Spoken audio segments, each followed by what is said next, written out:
Hello everyone, welcome to my channel.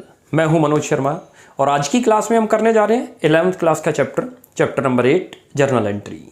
अब तक इसके 1 to 11 क्वेश्चन हम सॉल्व आउट कर चुके हैं।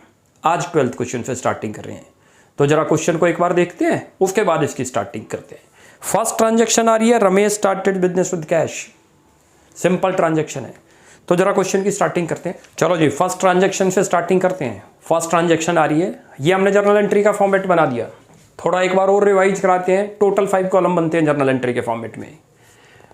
पहला कॉलम डेट का, next particular, third one LF ledger folio, जिसमें हम कुछ नहीं लिखेंगे। बेसिकली ये क्या होता है, जब हम इसके आगे लेजर करेंगे तब आपको समझ आएगा उसका पेज नंबर। तो इसमें हमने कुछ नहीं लिखना होता। एक डेबिट कॉलम और एक क्रेडिट कॉलम, टोटल 5 कॉलम आपको ओपन करनी है और इसी में जर्नल पास करनी है। अब जरा फर्स्ट 12th क्वेश्चन का फर्स्ट पार्ट करते हैं। 1 अप्रैल को क्या हुआ, उसके अंदर 1 अप्रैल को देखो लिखा हुआ है क्वेश्चन में, Ramesh started business with cash ₹1 lakh. उसने 1 लाख से बिजनेस स्टार्ट करा। क्या इंपैक्ट करते हैं, मैं आपको अकाउंटिंग इक्वेशन के बेस पे करा रहा हूं जर्नल एंट्री। अकाउंटिंग इक्वेशन में हम कैश में प्लस करते हैं, हमारी एसेट्स इंक्रीज हो गई। साथ में कैपिटल में इंक्रीज करते हैं तो कैपिटल भी इंक्रीज, कैपिटल में ऐड करते हैं तो कैपिटल भी इंक्रीज हो गई। जर्नल एंट्री क्या बन गई, देखो आपको रूल दोबारा से एक बार रिवाइज कराता हूं। टोटल हमारे 2 ही स्टेप्स हैं, याद रख लो। असेट्स और एक्सपेंस के लिए एक कंडीशन है कि जब वो इंक्रीज होगी तो डेबिट और डिक्रीज है तो क्रेडिट। लायबिलिटी, कैपिटल और इनकम, इनके लिए दूसरा है, यदि ये इंक्रीज होंगे तो क्रेडिट और डिक्रीज है तो डेबिट। अब इस जो हमने ट्रांजेक्शन पढ़ी, Ramesh started business with cash ₹1 lakh, उसके अंदर क्या इंपैक्ट हुआ सोचते हैं। कैश में प्लस किया, कैश हमारी असेट से इंक्रीज हो गई, तो एक चीज तो पता चल गई, कैश डेबिट होगा, तो कैश अकाउंट तो आप डेबिट लिख लो। अब अगली क्रेडिट किसको करते हैं, कैपिटल भी इंक्रीज हुई है। जब भी बिजनेस शुरू होगा तो कैपिटल भी इंक्रीज होगी, और कैपिटल इंक्रीज होगी तो कैपिटल को क्या करते हैं, क्रेडिट, जो मैंने अभी आपको रूल बताया, टू कैपिटल। ये हमारी बन गई जर्नल एंट्री 1 अप्रैल की। आपको थोड़ा सा ये याद रखना है बस कि जो भी ट्रांजेक्शन आ रही है उसमें हमें ये फाइंड आउट करना है कि ये असेट्स है, कैपिटल है, लायबिलिटी है, इनकम है या एक्सपेंसेस है। बस ये पता चल जाए तो काम ही हो गया। और वो हमने अकाउंटिंग इक्वेशन में सीख भी लिया। असेट साइड आप ऐड कर रहे हो तो वो असेट्स है, कैपिटल या लायबिलिटी साइड ऐड कर रहे हो तो या तो वो लायबिलिटी या कैपिटल, और कैपिटल में कोई चीज ऐड लेस है तो वो इनकम और एक्सपेंस, ऐसे समझ आ जाएगा। अब इसकी नरेशन लिख देते हैं। ये 1 अप्रैल की डेट थी, यहां लिख दो बीइंग। अब नेक्स्ट ट्रांजेक्शन को पढ़ते हैं। नेक्स्ट ट्रांजेक्शन में आ रहा है paid into bank ₹20,000। What will we do in accounting equation? First we will think it. Suppose we are depositing cash into bank. Cash में डिपॉजिट कर रहे हैं बैंक में। क्या करते हैं हम अकाउंटिंग इक्वेशन में, बैंक को इंक्रीज करते हैं, बैंक में प्लस करते हैं और कैश को माइनस करते हैं। ऐसा क्यों किया, वो भी लॉजिक पे जाओ आप। जब आप खुद ही अपने ऊपर अप्लाई करो, you are depositing your cash into your bank, क्या इंपैक्ट होगा हमारे ऊपर, हमारा कैश तो डिक्रीज हो जाएगा और हमारा बैंक का बैलेंस इंक्रीज। अच्छा, दोनों ही असेट साइड में करते हैं। एक असेट्स इंक्रीज हो गई और दूसरी असेट्स हमारी डिक्रीज। जोन से इंक्रीज होगी इट विल बी डेबिट। तो कौन सी इंक्रीज हुई है हमारी इसमें, सेकंड में बैंक डेबिट हुई है, बैंक इंक्रीज हुआ था। हर ट्रांजेक्शन को सोच के करना। मैं पूरी कोशिश है आपको जो आंसर लिख रहा हूं ये समझा भी दूं कैसे आएंगे। टू कैश अकाउंट, क्यों कैश किया वो अभी आपको बताया, क्योंकि कैश आपका डिक्रीज हो गया था 20,000। यहां तक क्लियर हुआ। किसी भी स्टेप पर जहां पर भी डाउट हो you will ask in comment section. अब ये narration, being cash paid into bank, paid into bank, ये नरेशन का मतलब क्या होता है वो भी समझ लो। ये बैंक को डेबिट कर रखा है, कैश को क्रेडिट। यदि हम नरेशन ना लिखें तो हमें पता नहीं चलता है क्या काम हुआ है। नरेशन से क्लियर पता चल गया क्या हुआ था, कैश जो है बैंक में डिपॉजिट हुआ था। अब जरा अगली ट्रांजेक्शन देखते हैं। थर्ड के अंदर बड़ी अच्छी आ रही है, कहता है bought goods for cash, bought goods for cash. जरा सोचो अब क्या करते थे अकाउंटिंग इक्वेशन में, स्टॉक में प्लस करते थे और कैश में माइनस करते थे। जब हम कोई चीज़ परचेज करेंगे तो क्या इंपैक्ट होगा हमारे ऊपर, वो चीज़ आ जाएगी हमारे पास और दूसरी आइटम चली जाएगी। हमने कैश में परचेज करी तो स्टॉक तो इंक्रीज हो गया और कैश डिक्रीज हो गया, तो स्टॉक तो डेबिट। लेकिन मैंने आपको स्टॉक के लिए क्या बता रखा है, स्टॉक को 2 पार्ट में डिवाइड कर देंगे। जब परचेज करते हैं तो परचेजेज वर्ड यूज करेंगे, और जब स्टॉक को डिक्रीज हो रहा है, जब सेल करते हैं तो सेल्स वर्ड। तो आप यहाँ एंट्री लिखो परचेजेज अकाउंट डेबिट, क्योंकि ये इंक्रीज हुआ है हमारा। इसको हम दूसरी अप्रोच से भी समझ सकते हैं, अभी वो भी समझाता हूं आपको। Cash account. अमाउंट इसके अंदर पुट कर देते हैं 50,000। ये लो जी, यहाँ तक क्लियर हुआ। हम यदि इसको ट्रेडिशनल अप्रोच से करें तो debit what comes in, stock comes in, credit what goes out, cash goes out. यदि हम इसको देखें, ये आपका रियल अकाउंट है, आपको ध्यान हो तो। और वैसे परचेजेज को हम हमेशा नॉमिनल अकाउंट मानते हैं क्योंकि एक्सपेंस है हमारा, लेकिन आपको मैंने स्टॉक के वे से बताया तो इसको रियल भी मान, इसी से भी मानो, इसको असेट्स मानते हो तब भी वही रूल अप्लाई होगा, एक्सपेंस मानते हैं तब भी वही होगा। तो ये क्लियर हो गया। अब जरा नेक्स्ट करते हैं। अब जरा नेक्स्ट ट्रांजैक्शन आपके पास आ रही है बहुत अच्छी। कहता है ड्रू कैश फ्रॉम बैंक ₹10,000। हमने बैंक से पैसा निकाल लिया 10,000। क्या इंपैक्ट हुआ होगा? कैश इंक्रीज हो गया होगा अकाउंटिंग इक्वेशन में और बैंक का बैलेंस डिक्रीज। दोनों ही असेट्स हैं, एक असेट्स इंक्रीज हो रही है और दूसरी डिक्रीज। जोन सी असेट्स इंक्रीज हो रही होगी उसको डेबिट करेंगे तो कैश अकाउंट डेबिट करो, और कौन सी दूसरी असेट्स डिक्रीज हुई थी, बैंक को क्रेडिट कर दो। ये जर्नल एंट्री बन गई। कितना आसान है जर्नल एंट्री बनाना। देखो मैं पूरी कोशिश है आपको जर्नल एंट्री, सॉल्यूशन तो दे ही रहा हूँ टीएस के, लेकिन आपको समझा भी दूंगा। अमाउंट इसके अंदर पुट कर देंगे 10,000 रुपी। यहां तक क्लियर हुआ। इसके नरेशन लिख दो, being cash withdrew from bank, withdrew from bank. अच्छा, कई बार स्टूडेंट इसके बारे में एक और भी कंफ्यूजन है, ये सोचता है कि ये ड्राइंग्स तो नहीं करेंगे, इसको ड्राइंग्स नहीं मानते। ड्राइंग्स जब तक पर्सनल यूज ना लिखे तब तक नहीं होती। इसने सिंपल बोला है कि ऑफिस के लिए कैश जो है, कैश निकाल लिया बैंक से। आप जरा नेक्स्ट ट्रांजेक्शन करते हैं। नेक्स्ट ट्रांजेक्शन आपके सामने आ रही है, सोल्ड गुड्स टू कृष्णा ₹15,000। हमने कृष्णा को सेल किया, 13 की है। बोलता है कि sold goods to Krishna, Krishna को सेल आउट किया, तो क्रेडिट में सेल आउट किया, कैश तो आया नहीं है लेकिन गुड्स चला गया। दोनों ही अकाउंटिंग इक्वेशन में हम असेट साइड करते थे, याद करो। स्टॉक को तो डिक्रीज करते हैं जब सेल करते हैं, और जब हमने सेल किया तो ये सोचते हैं कैश आया है या कैश नहीं आया। कैश तो आया नहीं तो डेटर में प्लस करते हैं, और डेटर का ना डेटर भी असेट्स है और स्टॉक भी आपकी। तो जोन सी असेट्स इंक्रीज है उसको डेबिट करो, डेटर आपके क्या हो गए, इंक्रीज। और डेटर का नाम दे दिया कृष्णा। कृष्णा हमारा डेटर ही तो है, कृष्णा डेबिट। और 2 कर दो यहां पर। मैंने आपको बताया ये क्या चीज जा रहा है, आपका स्टॉक जा रहा है। स्टॉक को 2 पार्ट में डिवाइड करा दिया था आपको। स्टॉक वर्ड नहीं लिखेंगे, जब परचेज करते हैं तो परचेजेज वर्ड लिखेंगे, और जब स्टॉक आपका जाएगा तो सेल्स वर्ड लिखते हैं। क्या किया उतना लिख दो इसमें। यहां तक क्लियर है। अब इसकी नरेशन लिख दो, बीइंग। अब 20th आ रही है, लिखा हुआ है उसके अंदर 20 अप्रैल को bot goods from Shyam. Shyam से परचेजिंग हो रही है 22,500 की। इम्पैक्ट सोचो क्या है। स्टेटमेंट आई है purchase bot goods from Shyam, इसका मतलब कैश में परचेज हुआ है तो स्टॉक में तो प्लस होगा।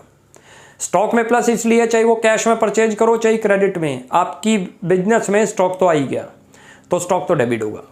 और मैंने बोला जब परचेज करते हैं तो स्टॉक वर्ड हटा के परचेज लिखेंगे। साथ में आपके यहाँ से क्या गया, कुछ नहीं, क्या, क्योंकि आपने क्रेडिट में परचेज करा। कैसे पता चला कि क्रेडिट में परचेज है, क्योंकि नेम मेंशन है, लिखा है बॉट गुड्स फ्रॉम श्याम। तो आपकी क्या चीज़ इंक्रीज हो गई, लाइबिलिटी। और लाइबिलिटी जब भी इंक्रीज है तो क्या करते हैं उसको, क्रेडिट। तो एंट्री क्या बन गई देखो इसकी, परचेजेज अकाउंट डेबिट। बहुत आसान है, बड़े आराम से आपको सिखा देंगे सारी एंट्री। टू श्याम, यहां लिख दो 22,500, जितने की आपने परचेजेज करी 22,500 की थी। इसकी नरेशन पुट कर दो, बीइंग गुड्स परचेज्ड। अब नेक्स्ट ट्रांजैक्शन आ रही है, वो भी बहुत अच्छी है। लिखा है कृष्णा रिटर्न्स गुड्स, 2,000 रुपये की रिटर्न आ रही है। हमने कृष्णा को याद करो 2 स्टेप पहले ही सेल आउट कर रखा है। अल्टीमेट वो डिफेक्टिव गुड्स रही होगी और वो उसने रिटर्न कर दी, जो भी प्रॉब्लम थी, यानी कि गुड्स रिजेक्ट हो गई। तो अल्टीमेट बिजनेस में क्या आ गया, दोबारा स्टॉक इंक्रीज हो गया। और उस स्टॉक को हमने क्या वर्ड दे रखा था जब हमने सेल किया, तो सेल्स। अब इसके आगे वर्ड जोड़ देंगे sales return, sales return account debit, return account debit. और 2 करेंगे। देखो आपका डेटर आज के बाद कम हो गया। क्यों कम हो गया, देखो आपने डेटर को इंक्रीज कर रखा था जब हमने उसको क्रेडिट में सेल आउट किया।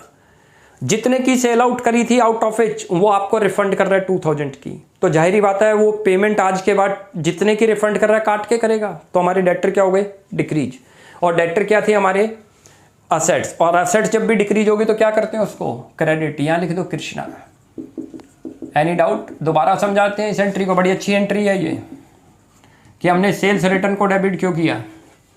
हम ये भी मान सकते हैं जो सेल्स रिटर्न थी थोड़ी देर के लिए जब हम सेल्स करते हैं वो इनकम है, और इनकम जब भी होगी तो क्रेडिट होगी। अब वो उसमें से वापसी आ गई इनकम जो हमने करी थी, क्योंकि वो डिफेक्टिव निकली तो इनकम डिक्रीज हो गई, और जब भी इनकम डिक्रीज होगी उसको डेबिट करते हैं। किसी भी वे से समझ आए आपको जर्नल एंट्री आनी चाहिए। आ गया समझ? इसकी नरेशन लिख देता हूँ, आपको बता दूँ। इसको कभी कभी रिटर्न इनवर्ड भी बोलते हैं, याद रख लेना, रिटर्न इनवर्ड। तो ये वर्ड भी आप लिख लो। और परचेज रिटर्न के लिए होता है रिटर्न आउटवर्ड। देखो सेल रिटर्न का मतलब है इन हो रही है गुड्स दोबारा से, तो वर्ड आ जाएगा रिटर्न इनवर्ड। और कभी परचेज रिटर्न के साथ वर्ड आएगा आउटवर्ड। हमने परचेजेज करी थी लेकिन हमने उसको वापसी कर दिया, डिफेक्टिव थी तो हमारे यहाँ से आउट हो रही है, तो रिटर्न आउटवर्ड। इसमें रिटर्न इनवर्ड। तो कंफ्यूज नहीं होना, सेल रिटर्न का दूसरा नाम क्या है? Return outward. यहाँ तक क्लियर हो गया? अब नेक्स्ट स्टेप से करते हैं जी। 24 अप्रैल वाली करते हैं। उसके अंदर लिखा हुआ है आपको, received cash from Krishna ₹12,500 and allowed him discount 500। Meaning क्या इसका? कृष्णा से 12,500 आया और हमने 500 उसको डिस्काउंट अलाउड किया। यानी कि हमारे पास कृष्णा से 13,000 आना था, लेकिन क्या है कि हमने अपने जो है विलिंग से 500 का उसको डिस्काउंट दे दिया और उसने 500 लेस करके हमें पे कर दिया। अब ये 13,000 कैसे बने वो भी समझाता हूँ आपको। देखो इससे पहले हमने एक ट्रांजैक्शन करी थी जिसमें सोल्ड गुड्स टू कृष्णा कर रखा है 15,000 का, तो हमने कृष्णा से कितना पैसा लेना हुआ? 15,000। लेकिन आउट ऑफ विच 2,000 की उसने सेल्स रिटर्न कर दी थी डिफेक्टिव गुड्स की, तो कितना पे करेगा वो? 13। लेकिन अब वो 13 में से कितना पे कर रहा है हमें? बस 12,500। 12 और हम अपने इच्छा से 500 उसको डिस्काउंट दे रहे हैं। अब इसमें देखो अकाउंटिंग इक्वेशन में जरा आप चलो क्या करते हो, कैश में प्लस करोगे आप कितना? 12,500। तो एक तो स्टेप आपको ये समझ आ गया, इसकी डेट डालो 24। कैश तो पता चल गया आपको कितना आ रहा है 12,500, ये डेबिट करो। क्लियर है? अच्छा दूसरा क्या हुआ? डेटर आज के बाद पे नहीं करेंगे आपको, आपका डेटर डिक्रीज हो गया। डेटर का नाम है कृष्णा, तो कृष्णा लिखेंगे टू कृष्णा का। यहां पर एक बार मैं आपको एंट्री समझाने की पूरी कोशिश कर रहा हूं, किसी तरीके से आपको आ जाए। देना उसने 13 था लेकिन उसने कितना दिया? 12,500। हमें 500 का लॉस है क्योंकि हमने उसको डिस्काउंट अलाउड करा। कैपिटल में हम क्या करते हैं? इसको डिक्रीज आप याद करो। अल्टीमेट हमारा ये एक्सपेंस है और एक्सपेंस क्या हो गया हमारा? इंक्रीज। और जब भी एक्सपेंस इंक्रीज होंगे तो क्या करते हैं उसको? डेबिट। अब आपको आने लग गया है समझ, डिस्काउंट अलाउड अकाउंट डेबिट। ये लो जी, ये एंट्री पास कर दो 500। Any doubt? यहां लिख दो बीइंग। यहां तक समझ आया? दोबारा समझ लो। कृष्णा से कितना आया है? सारा नहीं आया, 13 कैसे आया ये आपको बता देता हूँ। 15,000 की सेल की थी कृष्णा को, 2,000 की उसने रिटर्न कर दी, तो पे कितना करेगा? 13 में से वो हमें पे कर रहा है 12,500 और हम उसको 500 का डिस्काउंट दे रहे हैं, तो उसका हिसाब हो गया। अकाउंटिंग इक्वेशन में चले जाओ, डेटर पूरे नील कर दोगे, आज के बाद कृष्णा से कुछ नहीं लेना। कैश कितना इंक्रीज हुआ हमारी शॉप में? 12,500। हमारे लिए एक्सपेंस, क्योंकि कैपिटल को डिक्रीज किया, और कैपिटल डिक्रीज कब करते हैं? जब एक्सपेंसेस या लॉस होगा, और एक्सपेंस या लॉस जब कभी भी इंक्रीज है तो क्या करते हैं उसको हम? डेबिट। तो उसका नाम क्या था? एक्सपेंस का डिस्काउंट अलाउड। क्लियर हो गई? बहुत अच्छी ट्रांजेक्शन थी ये। अब जरा जो नेक्स्ट आ रही है वो भी बहुत अच्छी ट्रांजेक्शन आ रही है, और उसमें लिखा हुआ है 28 है, paid cash to Shyam ₹21,500 and discount received ₹1,000। अब हम श्याम को पे कर रहे हैं, कितना पे कर रहे हैं? 21,500, और वहां से डिस्काउंट रिसीव्ड हो रहा है 1,000। यानी कि श्याम हमारी एक लाइबिलिटी थी 22,500 की। आप चेक करोगे तो हमने ऊपर उससे परचेज भी कर रखा है 22,500 का, आप चेक करना। वो डेट मैं आपको बताता हूँ कहाँ परचेज है, ये रहा 20th को आपने परचेज किया था। आज बारी आ गई उसको पे करने की। Now we are paying only 21,500 and we are getting discount ₹1,000। अब इम्पैक्ट सोचो कि हम क्या करते हैं अकाउंटिंग इक्वेशन में। देखो कैश इंक्रीज हो, कैश आपका डिक्रीज हो गया तो कैश तो क्रेडिट होगा। लाइबिलिटी डिक्रीज हो गई क्योंकि आज के बाद पे नहीं करना, तो लाइबिलिटी डेबिट होगी। अच्छा, क्योंकि आपको बेनिफिट हुआ, यहाँ कम पेमेंट करनी पड़ी, आपको प्रॉफिट हुआ, कैपिटल में प्लस करते हैं, और कैपिटल में प्लस इनकम को करते हैं, और जब भी इनकम आपकी इंक्रीज होगी तो क्रेडिट। अब यहाँ एंट्री पास कर दो, लो 28। यहाँ आप नाम लिखो उसका जिसको पे किया, श्याम, श्याम डेबिट, जितने अमाउंट श्याम से लाइबिलिटी पूरे से माइनस होगी, क्योंकि आज के बाद श्याम को कुछ नहीं देना। 2 कैश करो, कितना पे किया, आपकी ये डिक्रीज हुई है इसलिए हमने कैश को क्रेडिट किया 21,500। 1,000 that is income for you, तो आप उस इनकम का नाम लिख दो डिस्काउंट रिसीव्ड। जब हमें मिलता है तो डिस्काउंट अलाउड कर, जब हमें मिलता है तो डिस्काउंट रिसीव्ड बोलते हैं, और जब हम किसी को देंगे तो उसको डिस्काउंट अलाउड। आगे नरेशन दोबारा समझ लो। श्याम इज लाइबिलिटी और लाइबिलिटी डिक्रीज हो रही है तो क्या करते हैं उसको डेबिट। कैश हमारी असेट्स है, डिक्रीज हो गई क्रेडिट। रूल आपको थोड़े याद रखो बार बार, बस आपको रूल याद होने चाहिए। असेट्स और एक्सपेंसेस जब भी इंक्रीज है तो डेबिट और डिक्रीज है तो credit. Liability, capital and income जब भी इंक्रीज होंगे तो क्रेडिट और डिक्रीज है तो डेबिट। ये रूल याद रखो बस दो। कैश असेट्स था, डिक्रीज हो रही है क्रेडिट। इनकम इंक्रीज हो रही है क्रेडिट। ये क्या थी, लाइबिलिटी डिक्रीज है क्रेडिट, डेबिट हो गई एंट्री। यहाँ लिख दो बीइंग। अब नेक्स्ट करते हैं, आप इसका स्क्रीनशॉट लें। चलो जी, नेक्स्ट ट्रांजैक्शन आ रही है, बहुत इजी ट्रांजैक्शन है 30 अप्रैल की। लिखा हुआ उसके अंदर पेड रेंट ₹5,000, बहुत आसान है। 30 अप्रैल पेड रेंट, दो इम्पैक्ट सोचो अकाउंटिंग इक्वेशन में हम क्या करते हैं। रेंट पे कर रहे हैं तो एक तो कैश को डिक्रीज करते हैं, एक कैपिटल को डिक्रीज करते हैं, क्योंकि एक्सपेंस हो गया रेंट हमारा। अच्छा, अब जरा जर्नल एंट्री के रूल पे आ जाओ। जब भी एक्सपेंसेज इंक्रीज होगा तो डेबिट होगा, और असेट्स डिक्रीज है तो क्रेडिट। एक्सपेंस का नाम क्या है यहाँ, रेंट। आप लिख दो रेंट अकाउंट डेबिट। जितना आप पे कर रहे हो 2, क्योंकि असेट्स का नाम क्या है, ये डिक्रीज हो रही है, क्रेडिट कर दो 5,000 रुपी। जो वैल्यू दे रखे वो आप पुट कर दो। अब सिंपल, ये तो बहुत ईजी थी आपके लिए। एक्सपेंस इंक्रीज हुआ था तो डेबिट, असेट्स डिक्रीज है क्रेडिट, बीइंग रेंट पेड। इसकी नरेशन छोटी सी बनती है बस। अब जरा नेक्स्ट करते हैं। नेक्स्ट भी बहुत ईजी आ रही है। कहता है सैलरी पेड 10,000 रुपी। फिर दोबारा वही काम हुआ, सैलरी पेड करा, कैश कम हो गया तो असेट्स डिक्रीज है तो कैश तो क्रेडिट होगा। अच्छा जी, कैपिटल को डिक्रीज करते हो आप क्योंकि एक्सपेंस हो गया। एक्सपेंस का नेम क्या है, सैलरी, तो salary account debit to cash, ये भी बन गई आपकी salary account debit to cash 10,000 rupee. Any doubt? हर ट्रांजैक्शन को सोच के करेंगे, याद रखना, तब बड़े आराम से आपसे जर्नल एंट्री बनानी आ जाएंगी। सैलरी पेड, ये नरेशन लिख दो। अब आपका ये क्वेश्चन ये वाला कंप्लीट हो गया। अब नेक्स्ट क्वेश्चन को करते हैं, उसके बाद आगे करते हैं।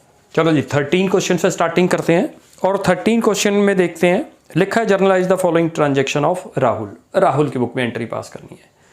अब जरा यहाँ 1 जनवरी 2022 की है। लिखा है Rahul started business with cash ₹2 lakh. 2 lakh से राहुल ने बिजनेस स्टार्ट करा 1 जनवरी को। देखो क्या इंपैक्ट हुआ होगा, अकाउंटिंग इक्वेशन पे चले जाओ। कैश में प्लस करेंगे, कैपिटल में प्लस। असेट्स और एक्सपेंस जब भी इंक्रीज थे तो मैंने आपको बताया डेबिट। कौन सी असेट्स आपकी इंक्रीज हो रही है, कैश, डेबिट करो क्योंकि इंक्रीज हुई है। अच्छा, लायबिलिटी, कैपिटल और इनकम तीनों जब भी इंक्रीज है तो क्रेडिट और डिक्रीज है तो डेबिट। 2 कैपिटल कर दो। ये तो फर्स्ट एंट्री आपकी होगी। ये 2 लाख रुपये लिख दो यहाँ पर, ये लो, ये हो गई। अब इसकी नरेशन लिख दो, being started business with cash. इसलिए करा डेबिट क्योंकि कैश असेट से इंक्रीज हो रहा है, ये हमारी कैपिटल है, इंक्रीज हो रही है तो ये क्रेडिट। आपको मैंने 2 ही रूल बता रखे हैं। असेट्स और एक्सपेंस के लिए एक रूल है, लायबिलिटी, कैपिटल और इनकम के लिए एक है। असेट्स एक्सपेंस जब भी इंक्रीज होंगे तो डेबिट होंगे, डिक्रीज है तो क्रेडिट। लायबिलिटी, कैपिटल और इनकम तीनों इंक्रीज है तो इसका रिवर्स है, वो क्रेडिट होंगे, और डिक्रीज है तो डेबिट। तो फर्स्ट एंट्री तो हमारी हो गई। अब जरा सेकेंड एंट्री देखते हैं। उसमें लिखा हुआ है पेड इनटू बैंक। वो बहुत आसान है। देखो क्या इंपैक्ट करते हैं पेड इनटू बैंक। हमने बैंक में डिपॉजिट किया 60,000 रुपी। बैंक का बैलेंस तो इंक्रीज कर देंगे अकाउंटिंग इक्वेशन में, और कैश का डिक्रीज। दोनों ही असेट्स हैं। एक असेट्स इंक्रीज है वो डेबिट होगी, और जो असेट्स डिक्रीज है वो क्रेडिट। लिख दो बैंक अकाउंट डेबिट। ये वाली असेट्स इंक्रीज हुई थी आपको पता हो, और कैश हमारी असेट्स जो थी वो डिक्रीज हुई थी, इसलिए क्रेडिट। अच्छा, क्रेडिट के आगे एक और चीज याद रखोगे, CR नहीं लिखते, 2 का मतलब ही क्रेडिट है, ये ध्यान रखना जर्नल एंट्री में। 60,000 रुपी लिख दो।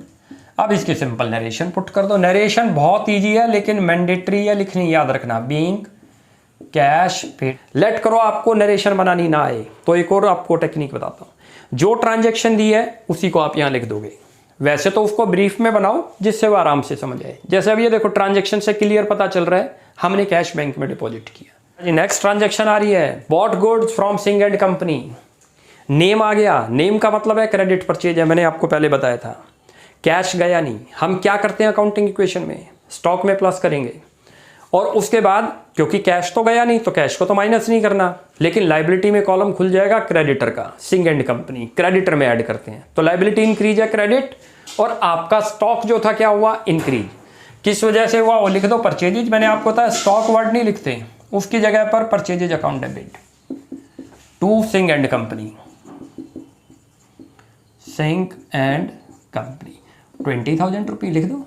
समझ आ गया होगा क्यों डेबिट, हमने लॉजिक पे जाना है कि इसको डेबिट क्यों किया हमने। परचेज को दोनों तरीके से समझा जा सकता है। स्टॉक था तो मैंने स्टॉक के वे बता दिए थे आपको कि जब भी वो इंक्रीज होगा तो परचेजेज वर्ड लिखते हैं, जब वो डिक्रीज है तो सेल, वरना परचेज करोगे तो क्या होगा, दूसरे वे में से भी समझ लो, एक्सपेंसेज इंक्रीज हो रहे हैं, एक्सपेंसेज जैसे इंक्रीज होंगे तो रूल है एक्सपेंस और असेट्स इंक्रीज है तो डेबिट, ऐसे भी समझ आ जाएगा। ये क्या है, लाइबिलिटी इंक्रीज हो गई तो क्रेडिट होगी। समझ आ गया रूल। अब इसमें यह नरेशन लिख दो, बीइंग। अब नेक्स्ट ट्रांजैक्शन पे आ जाओ। नेक्स्ट ट्रांजैक्शन आ रही है आपके सामने, परचेज फर्नीचर। क्या इंपैक्ट हुआ, फर्नीचर आ गया और कैश चला गया। फर्नीचर परचेज फर्नीचर लिखा है तो कैश में परचेजिंग है, तो फर्नीचर किस में क्या ऐड करते हैं हम, असेट साइड में फर्नीचर को ऐड करेंगे, और कैश असेट साइड में कैश को माइनस, तो एक असेट्स इंक्रीज और दूसरी असेट्स डिक्रीज। लिख दो फर्नीचर अकाउंट डेबिट, जो असेट्स इंक्रीज हो रही है उसको डेबिट करो, और टू कैश, ये आ गया। बहुत इजी है वे, आप समझ के करोगे तो कोई मिस्टेक नहीं होनी। 2000, इसकी नरेशन लिख दो, बीइंग। अब आगे चलते हैं, चलो जी अब शुरू करते हैं। एक इसके अंदर हमने जो ना फर्नीचर की एंट्री फोर्थ की कर दी, उससे पहले वाली एंट्री पास नहीं करी। लिखा हुआ है paid cartage on goods purchased, 300 रुपये की कार्टेज पे करी है गुड्स परचेज करते टाइम। ये हम जो है ना इग्नोर कर गए, इस एंट्री को पास करते हैं। इससे नीचे वाली तो हमने पास कर दी थी, इसको दिखाते हैं, आप इसका ऑर्डर चेंज कर लेना बस। थर्ड, तो यहां पर लिखा जाएगा कार्टेज अकाउंट डेबिट। कार्टेज क्या चीज है, transport expense. Cartage account debit to cash, ये आ गई हमारी अकाउंट 300। क्यों किया वो भी समझाते हैं, डेबिट क्यों करा और क्रेडिट। देखो जब पेड करोगे तो क्या करेंगे अकाउंटिंग इक्वेशन में, कैश को डिक्रीज, असेट्स डिक्रीज है तो क्या होगी क्रेडिट। कैपिटल को डिक्रीज करेंगे क्योंकि एक्सपेंस है हमारा, और जब भी कैपिटल डिक्रीज होगी तो क्या करते हैं उसको डेबिट। आपको याद करो, एक्सपेंसेस जब भी इंक्रीज होंगे हमारे तो डेबिट, तो एक्सपेंस इंक्रीज है डेबिट कर दिया। अच्छा, इसी के साथ जहां हमने कार्टेज लिखा है यहां पर आप एक वर्ड और लिख सकते हो, कार्टेज आउट इनवर्ड। हम दोनों में से कोई भी वर्ड लिख सकते हैं, मैं आपको वैसे समझाने के लिए कर देता हूं। कार्टेज, कार्टेज का मतलब transport expense, cartage inward. Inward का मतलब जब गुड्स इन हुई थी तब कार्टेज पे है। ऐसे ही कई बार कार्टेज हम सेल्स पर भी पे करते हैं, सेल्स के डिलीवरी देने पर, तब वर्ड यूज कर सकते हैं कार्टेज आउटवर्ड। तो हम दोनों लिख सकते हैं, तो cartage account debit to cash, कई बार जो है cartage inward account debit to cash, दोनों ठीक होते हैं। आप जरा अगर इसकी नरेशन पुट कर देते हैं, जरा आगे चलते हैं। अगली ट्रांजैक्शन आपके सामने आ रही है बड़ी अच्छी, फोर्थ की। ये तो क्लियर हो गई। फोर्थ वाली में लिखा है एडवांस फॉर HP प्रिंटर ₹15,000। हमने 15 advance paid for HP printer for 15,000, but outer में लिखा हुआ है 5,000। इसका मीनिंग है हमने कोई एडवांस पेमेंट करी है प्रिंटर मंगाने के लिए। प्रिंटर की कॉस्ट 15,000 है, अभी नहीं लिखेंगे, जितने की ट्रांजैक्शन हुई, आपने कितना एडवांस पे किया उसको 5,000 रुपये, जो आपको आउटर कॉलम में दिखा रखा है। तो आप यहाँ इसकी जर्नल एंट्री पास करोगे, advance paid for HP printer, debit और टू, किसके थ्रू है, चेक के थ्रू है तो बैंक कर देंगे, और कैश होगा तो कैश कर देंगे, नहीं कैश ही है तो टू कैश। अब ये क्यों किया वो भी समझाते हैं आपको। कितने का किया, 5,000 रुपये, अच्छी तरह से नोट करो। यहां पर आप पेड वर्ड हटा भी सकते हो, advance for HP printer account debit, ये लिख दो टू कैश। एडवांस करते हैं किसी को तो क्या कराता है वो प्रीपेड, और प्रीपेड क्या है हमारी असेट्स। अकाउंटिंग इक्वेशन में जाएं तो हम क्या करेंगे, पहले कैश में से माइनस करेंगे, उसके बदले क्या आया, कुछ नहीं आया। हमने किसी को एडवांस दे दिया तो एक नया कॉलम खुलता है, याद करो, प्रीपेड का। उस प्रीपेड के आगे लिखा होता है किस चीज़ के लिए दे रहे हो। अब यहाँ प्रिंटर के लिए दे रहे थे तो एडवांस फॉर प्रिंटर आ गया। यहाँ टू कैश अकाउंट क्लियर हो गया ये। अब ये मेरी असेट्स है इंक्रीज हो गई और ये वाली असेट्स डिक्रीज, तो हमने क्रेडिट कर दी। यहाँ नरेशन लिख दो, बीइंग एडवांस। अब नेक्स्ट ट्रांजेक्शन आ रही है, कहता है परचेज्ड कैलकुलेटर ₹1000। कैलकुलेटर आपने परचेज किया है 1000 का, तो क्या इम्पैक्ट हुआ जरा सोचो। डेट चेक करते हैं 4th। देखो मैं पहले ये लिख देता हूँ जर्नल, उसके बाद समझाता हूँ। कैलकुलेटर अकाउंट डेबिट और टू कैश अकाउंट डेबिट 1000 रुपी। अच्छा जी, ये देखो कैलकुलेटर के क्या करेंगे हम जब परचेज करते हैं, तो क्योंकि असेट्स है ये कैलकुलेटर हमारे लिए, तो असेट्स में ऐड करेंगे और कैश में से माइनस। तो दोनों ही असेट साइड में लिख रहे हैं, एक असेट्स इंक्रीज हो रही है और एक डिक्रीज हो रही है। जोन सी इंक्रीज है उसको डेबिट कर दो और जोन सी डिक्रीज है उसको क्रेडिट। बन गई जरूरत। नरेशन लिख दो, बीइंग कैलकुलेटर परचेज्ड। खाली परचेज्ड लिखने का मतलब ही है कि कैश में परचेजिंग हुई है। अब जरा नेक्स्ट ट्रांजेक्शन पढ़ते हैं। लिखा है purchased computer and paid by cheque. हमने कंप्यूटर परचेज करा और उसकी पेमेंट कैसे करी है, बाई चेक, तो उसकी ट्रांजेक्शन लिखते हैं वो भी। पहले चेक करो क्या इंपैक्ट हुआ। You are purchasing the computer and paid by cheque. हमने कंप्यूटर लिया और उसकी पेमेंट कैसे कर रहे हैं हम, चेक के थ्रू। तो अकाउंटिंग इक्वेशन में जरा चलते हैं। बैंक में से माइनस करेंगे, cheque means bank balance decrease हो रहा है। क्यों, क्योंकि हम कोई चीज़ परचेज कर रहे हैं। क्या चीज़ परचेज कर रहे हैं, कंप्यूटर। कंप्यूटर हमारा एक ऑफिस इक्विपमेंट है, याद करो। तो असेट्स आ रही है आपके पास, एक असेट्स इंक्रीज हो रही है कंप्यूटर और दूसरी असेट्स बैंक डिक्रीज। एंट्री बन गई, यहाँ लिख दो computer account debit, computer account debit और 2 कर दो यहाँ पर बैंक, क्योंकि आपने बैंक के थ्रू पेमेंट करी है तो बैंक आ जाएगा। कितना अमाउंट, 13,000। यहाँ तक क्लियर हो गया। बहुत अच्छी ट्रांजैक्शन थी। लिख दो being computer purchased, computer purchased. चलो जी, अब नेक्स्ट ट्रांजैक्शन आ रही है 6 जनवरी। लिखा है paid mobile and internet bill of ₹5700। हमने मोबाइल का बिल पे करा, तो क्या करते हैं, कैश के अंदर तो माइनस करते हैं, पे किया, और साथ में हम क्या करते हैं, एक कैपिटल के अंदर माइनस करते हैं क्योंकि एक्सपेंस हो गया। एक एक्सपेंस इंक्रीज हो रहा है जिसका नाम है मोबाइल बिल, और दूसरी असेट्स है कैश, वो डिक्रीज हो रही है। जो अब जब भी असेट्स डिक्रीज है तो क्रेडिट होगी और एक्सपेंस इंक्रीज होंगे तो डेबिट। पहले मैं लिख देता हूँ mobile and internet bill, internet bill account debit to cash account 5700। यहाँ तक क्लियर हो गया। ये क्या था, हमारा एक्सपेंस है, एक्सपेंस इंक्रीज हो गया तो डेबिट हो गया। अकाउंटिंग इक्वेशन पे चले जाओ, पे कर दिया तो अकाउंटिंग इक्वेशन में कैश को क्या करते थे हम, माइनस, असेट्स डिक्रीज हो गई, क्रेडिट। या नरेशन लिख दो बीइंग। अब नेक्स्ट पे आ जाओ। अब नेक्स्ट 8 जनवरी की आ रही है और 8 जनवरी के अंदर लिखा हुआ है सोल्ड गुड्स फॉर कैश ₹4000। हमने कैश में सेल करा 4000 का। क्या इंपैक्ट हुआ होगा जब हम सेल करेंगे, कैश आ गया होगा तो असेट्स तो इंक्रीज हो गई, लेकिन दूसरी असेट्स डिक्रीज होगी, स्टॉक। और मैंने आपको बताया था स्टॉक जब इंक्रीज होगा तो परचेजेज वर्ड यूज करोगे और जब डिक्रीज होगा तो सेल वर्ड। तो अल्टीमेट एक असेट्स इंक्रीज है और एक असेट्स डिक्रीज। तो जो इंक्रीज है पहले उसको लिख दें। कैश तो आ रहा है आपके पास, कैश अकाउंट डेबिट 4000 रुपी। कौन सी असेट्स डिक्रीज थी आपकी, मैंने आपको बताया उसके लिए क्या वर्ड यूज करोगे, सेल्स। वरना इसका दूसरा लॉजिक भी एक बताया था आपको, परचेजेज को एक्सपेंस मानते हैं और सेल्स को क्या मानते हैं, इनकम। तो इनकम इंक्रीज हो गई तो क्रेडिट हो गया। जिस भी वे में समझ आ जाए हमने एंट्री पास कर देनी है। नरेशन लिख दो बीइंग। नेक्स्ट के अंदर आपके पास आ रही है sold goods to Sharda and company 10,000। Now again we are selling the goods. फिर दोबारा से सेल्स इंक्रीज हो रही है, सेल्स आपकी इंक्रीज होगी, यानी कि जो है सेल किया तो स्टॉक डिक्रीज हो गया आपका, और साथ में कैश नहीं आया, कैश की जगह क्या है, डेटर इंक्रीज हो गई। और जब डेटर क्या है, मेरी असेट्स है, और दूसरा सेल्स हमने दोनों तरीके से बता रखा है। स्टॉक डिक्रीज है तो उसके लिए सेल्स वर्ड यूज है। एक असेट्स आपकी डेटर इंक्रीज होगा, उसका नाम है Sharda and company, Sharda and company debit.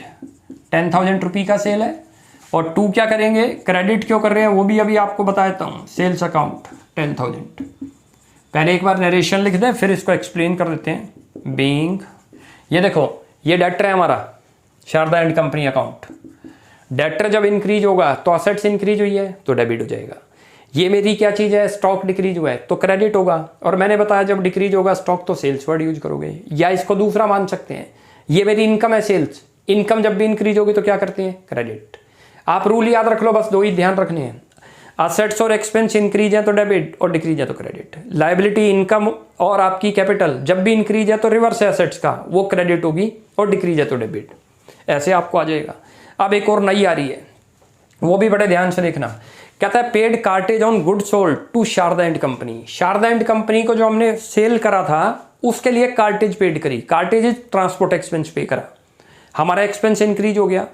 यानी कि कैपिटल को आप याद करो, जब एक्सपेंस इंक्रीज हो रहा है तो कैपिटल को क्या करते थे, माइनस। किस वजह से माइनस किया, कार्टेज एक्सपेंस की वजह से।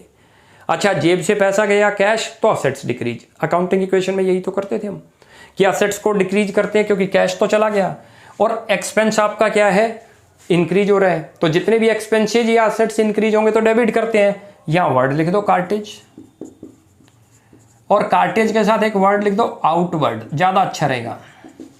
खाली कार्टेज भी लिख सकते हैं लेकिन आउटवर्ड लिखते हैं तो और ज्यादा बेटर है। क्यों लिखते हैं वो लॉजिक भी बताता हूं आपको। और यहां कर दो टू कैश। देखो जब हम परचेज करते हैं तब भी ट्रांसपोर्ट एक्सपेंस पे करते होंगे, और जब सेल करते हैं तो डिलीवरी देने के लिए भी ट्रांसपोर्ट एक्सपेंस पे करते हैं। तो हमें कार्टेज में जो है ना डिफरेंशिएट करने के लिए हम वर्ड जोड़ देते हैं इनवर्ड और आउटवर्ड। एक्चुअली क्या आउटवर्ड से अब आपको क्लियर पता चला ये कार्टेज परचेज के टाइम पर नहीं है। परचेज के टाइम पर गुड्स क्या हो रही थी, इन, तो वहां पर वर्ड लगा देंगे इनवर्ड। सेल के टाइम पे गुड्स क्या हो रही है हमारी, आउट, तो ऐसी कार्टेज जो हमने दी है तो कार्टेज के लिए क्या वर्ड लगा देंगे, आउट। गुड्स आउट होगी तो आउटवर्ड, और गुड्स इन होगी तो इनवर्ड। यानी कि परचेज के टाइम पर इन हो रही है गुड्स तो इनवर्ड वर्ड लिख दो, सेल के टाइम पे गुड्स आउट हो रही है तो आउटवर्ड लिख दो। इससे क्लियर पता चलता है आपको कि ये जो आपने ट्रांसपोर्ट एक्सपेंस पे किया परचेज पर नहीं किया, सेल पर किया है। वरना हम ना लिखें तो हमें थोड़ा डिफरेंशिएट करना मुश्किल हो जाएगा। नरेशन लिख दो बीइंग। चलो जी नेक्स्ट ट्रांजैक्शन 15 जनवरी। 15 जनवरी को लिखा हुआ है paid to Singh and company on account ₹17,500। हम सिंह एंड कंपनी को पेमेंट कर रहे हैं 17,500। अल्टीमेट क्या हो रहा होगा, कैश तो डिक्रीज हो रहा है तो आपकी असेट्स डिक्रीज हो गई। साथ में पे कर रहे हैं तो आपने सिंह एंड कंपनी से परचेजिंग कर रखी थी, वो लाइबिलिटी भी डिक्रीज है। और जब भी लाइबिलिटी डिक्रीज है तो डेबिट, आप डेबिट करो। यहाँ लिखो सिंह एंड कंपनी डेबिट, और 2 आपकी जेब से क्या जा रहा है, कैश, कैश को क्रेडिट कर दो।